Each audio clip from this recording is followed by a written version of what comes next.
یعنی جو چھپی ہوئی صلاحیتیں ہیں، ان چھپی ہوئی صلاحیتوں کا استفادہ آپ کیسے کر سکتے ہیں، آپ فائدہ کیسے اٹھا سکتے ہیں. آپ کے انڈر یا اسی طرح آپ کو اگر کوئی ملازمت مل جائے، آپ کو یہ پتہ نہیں ہے کہ ان لوگوں سے میں کام کیسے لوں گا. ظاہری بات ہے کہ پہلی یا اسی طرح کبھی کبھار میں بھی اپنے اسٹوڈنٹس کو یہ بتاتا رہتا ہوں کہ اگر آپ لوگ انٹرسٹڈ ہوگا، آپ کوئی فیکٹری کھولنا چاہتے ہیں، کوئی ادارہ کھولنا چاہتے ہیں، کوئی جگہ کھولنا چاہتے ہیں، کوئی کارخانہ کھولنا چاہتے ہیں، اس کارخانے میں جتنے مزدور ہوتے ہیں وہ جو کام کرنے پہ آئے ہوئے ہوتے ہیں، ان سے آپ لوگ کام کیسے لیں گے. ظاہری بات ہے کہ سب سے پہلے تو آپ کو یہ بات پتہ چلنی چاہیے، اس بات کا علم ہونا چاہیے کہ یہ جو مزدور آئے ہوئے ہیں، ان مزدوروں میں کون سے ایسے لوگ ہیں کہ ان کا جو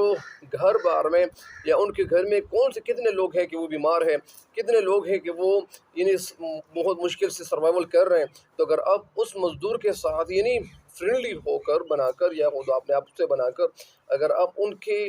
گھر میں جو کچھ ہو رہا ہوتا ہے یا ان کو جتنے بھی شارٹ کمنگ ہیں، جتنے مسائل کا وہ سامنا کر چکے ہیں یا کر رہے ہیں، تو اگر آپ ان کے مسائل سنیں گے، ظاہری بات ہے کسی سے پوچھیں گے، آپ ان سے پوچھ سکتے ہیں، یعنی باتوں میں ان سے آپ یعنی آغاز کر سکتے ہیں، آپ کو یہ باتیں پتہ چل سکتی ہے. لیکن اگر آپ ان سے پوچھیں گے تو اسی وجہ سے اگر آپ ان کے گھر پہ تو جو مطلب اس طرح دیں گے، اگر آپ ان کے ساتھ ہیلپ کریں گے پیسوں کے لحاظ سے یا اسی طرح کوئی پروڈکٹس وغیرہ اگر آپ ان کے لیے خریدیں گے یا اسی طرح گھر پر کی جتنی جو چیزیں ہوتی ہیں، ظاہر بات ہے کہ کچھ لوگ ایسے ہوتے ہیں وہ محنت مزدوری جو کرتے ہیں تو وہ مجبور ہوتے ہیں، ظاہر بات ہے مجبوری کی وجہ سے وہ سب کچھ کر رہے ہوتے ہیں. لہٰذا اگر آپ لوگوں کی مجبوریوں کو سمجھیں گے، فیکٹریز میں اگر وہ کام کر رہے ہیں تو ان کی مجبوریوں کو اگر آپ سمجھیں گے، یا کارخانے میں کوئی کام کر رہے ہوتے ہیں یا لوگ جو مزدور کام کر رہے ہوتے ہیں، مزدوری کر رہے ہوتے ہیں، تو اگر آپ ان کی جو کمزوریاں ہیں یا ان کے گھر میں جو کچھ ہو رہا ہوتا ہے، اگر ان کی جتنی بھی جو شارٹ کمنگ ہے،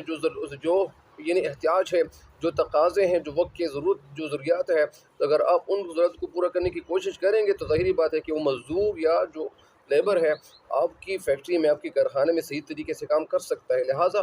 ان کے یہ جو مسائل ہیں ختم کرنے کی تھوڑی سی بھی کوشش کریں گے تو ظاہر یہ بات ہے کہ وہ دل سے آپ کی فیکٹری میں، آپ کے کارخانے میں کام کرے گا، اور وہ مزدور آپ کا اپنے ہی مزدور آپ ان کو متصور کر سکیں گے، خیال کر سکیں گے. لہٰذا ایسے لوگ ہونے چاہیے تاکہ اگر کوئی انسان ہے، اگر وہ انٹرسٹڈ ہے کہ وہ کہنا یہ چاہتے ہیں کہ میری فیکٹری اس فیکٹری کو ترقی ملتی جائے، میرے کارخانوں کو اس طرح ترقی مل جائے، یا اسی طرح میں جو کچھ پروڈکٹ تیار کر رہا ہوں اس پروڈکٹ کو صحیح طریقے سے ترقی مل جائے.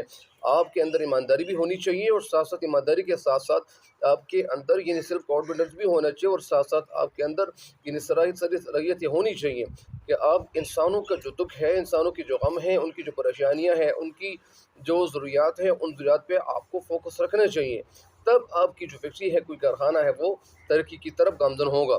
ظاہری بات ہے کہ وہ لوگ دل سے کام کریں گے، تو اگر وہ دل سے کام کریں گے تو آپ کی فیکٹری کو چار چاند لگ سکتے ہیں. بہرحال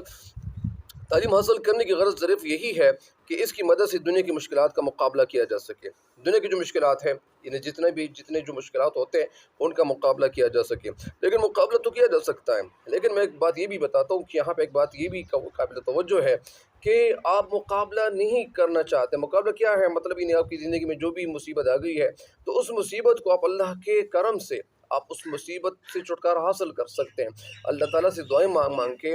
آپ صدقہ خیرات کر کے آپ ایسے کام کر سکتے ہیں کہ وہ جو مصیبتیں ہیں، جو تکالیف ہیں، جو تکالیف آپ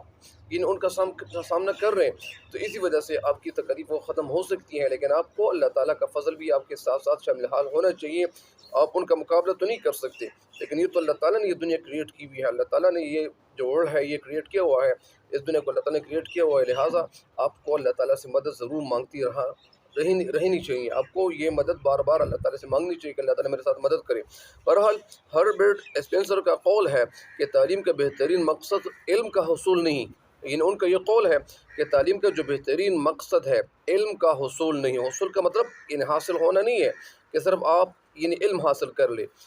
عمل ہے. اور اسی لیے یعنی علم حاصل کرنا نہیں ہے بلکہ عمل ہے. عمل مطلب پریکٹیکلی آپ کتنے اسٹرانگ ہو، اور اس لیے یہ کتاب لوگوں کو عملی راستہ بتانے کے لیے پیش کی جا رہی ہے. اور اسی وجہ سے انہیں ڈیل کارنیگی کہتے ہیں کہ میرا مقصد یہی ہے کہ میں لوگوں کو تعلیم کے ساتھ ساتھ عملی لحاظ سے تیار کرنا چاہتا ہوں تاکہ وہ عملی لحاظ سے کچھ کر کے دکھائیں. ظاہری بات ہے کہ علامہ اقبال الحمد للہ کا ایک شعر ہے کہ عمل سے زندگی بنتی ہے جنت بھی جہنم بھی، یہ خاکی اپنی فطرت سے نہ نوری ہے نہ ناری. مطلب اس کا یہ ہے کہ عمل لحاظ سے آپ کچھ بن سکتے. اگر آپ مثال کے طور پر یہ جو بھی بچے یہاں پہ پیدا ہوتے ہیں، اس دنیا میں آ جاتا ہے، تو وہ اگر وہ پیدا ہوا ہے تو وہ فطرتی اسلامی پہ پیدا ہوا ہوتا ہے، لیکن اگر ان کے کام، اگر ان کے اعمال وہ صحیح ہوں گے تو وہ جنت میں جائیں گے، اور اگر ان کے کام اور اعمال وہ صحیح نہیں ہوں گے تو ظاہری بات ہے کہ وہ جہنم میں جائیں گے۔ اسی وجہ سے عملی لحاظ سے اگر وہ کچھ اچھا دکھائے گا تو ان کو پازیٹیو رسپانس ملے گا، ان کو فروٹفل ان کی زندگی بن سکتی ہے، ان کی زندگی بہتر ہو سکتی ہے۔ لیکن اگر وہ کوئی کام نہیں کرے گا، اگر کوئی ایسا، اگر ان کے ذہن میں ایسا جذبہ نہیں ہے، دل میں ایسا جذبہ نہیں ہے، تو ظاہری بات ہے کہ ان کو کامیابی کیسی مل سکتی ہے۔ بہرحال یہ ویڈیو بھی اختتام پذیر ہونے کو ہے، اور مجھ امید ہے کہ انشاءاللہ آپ لوگ ان ویڈیو سے بہت زیادہ فائدہ اٹھائیں گے۔ تب تک کے لیے مجھے دیجیے گا اجازت۔ اللہ نگہبان۔